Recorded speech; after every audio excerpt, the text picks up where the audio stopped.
We will do it on 145-800, that's why on the standard frequency of the ISS. We have a tracking system on the roof, antenna which is tracking the ISS, special software with the rotator. 1 minute. Here is Geneva calling you. You are 5 and 7 at the ITU headquarters during the WRC-15 meetings where more 3,600 delegates from 160 countries are watching you. Oscar Romeo 4, India Sierra Sierra 4, U1 Whiskey Romeo Charlie, over. And we are delighted to be joining you for the ITU World Radio Communications Conference, and excited to be talking with you with our ham radio asset. My question is, what emotion do you feel in space when talking to somebody on Earth? Over. Alexandra, I'll answer this one. I'm delighted to be able to talk with people on the ground, and we love to share the excitement and enthusiasm that we have for being up here on the space station. And my question is, what are the typical school subjects covered by your researchers at the moment? Over. And it is amazing what my primary and university and graduate school experiences, how those have prepared me for life up here on the space station. Our research covers the broad spectrum of physics and biology and even geography and geology. And not only in our research, but just in our everyday life, we can see how the various subjects that we've studied come into play. Just being in this weightless environment, we can see Newton's laws of motion, and it's pretty exciting. Thanks for the great question. Over. Are your dreams different when you're on the ISS compared on Earth?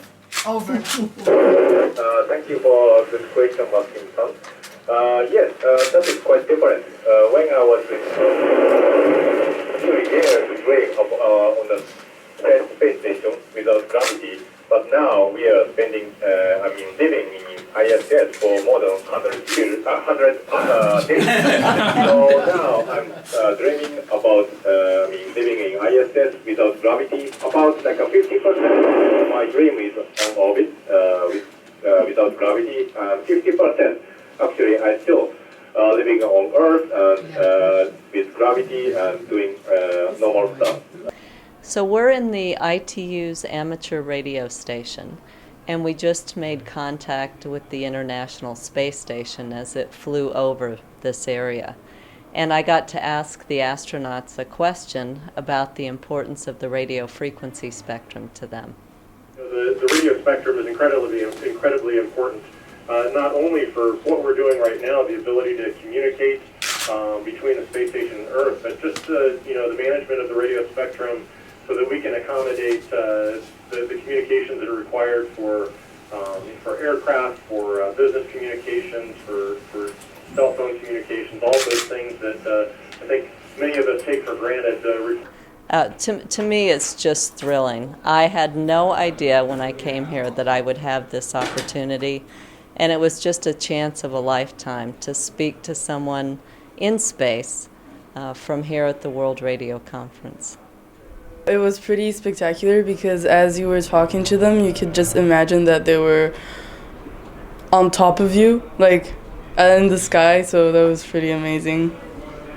Pretty interesting event that basically could teach us a lot of things about space, satellites, the solar system, and I think it was an experience that was a privilege to have. And it was not only them saying a couple of words, we actually felt as if we were having a conversation with them. Yeah, I would just say it was awesome. The amateur radio group has put an antenna on the outside of station, and it's able to communicate with the ground. You think station is a long way away. In reality, it's about 240, 250 miles above us, so it's not really all that far away. So it's not out of the realm of what amateur radio can do. But the crews have lots of capability to communicate on orbit. They have the formal NASA way of communicating, typically through our TDRS, our tracking data relay satellite in geosynchronous orbit. That's their normal way of communication.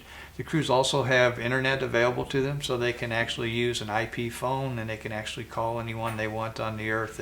So even though station seems like a long way away, we've made things pretty normal for them in terms of things that they can go do, and amateur radio is just a natural extension of that normality that we want to provide to the crews.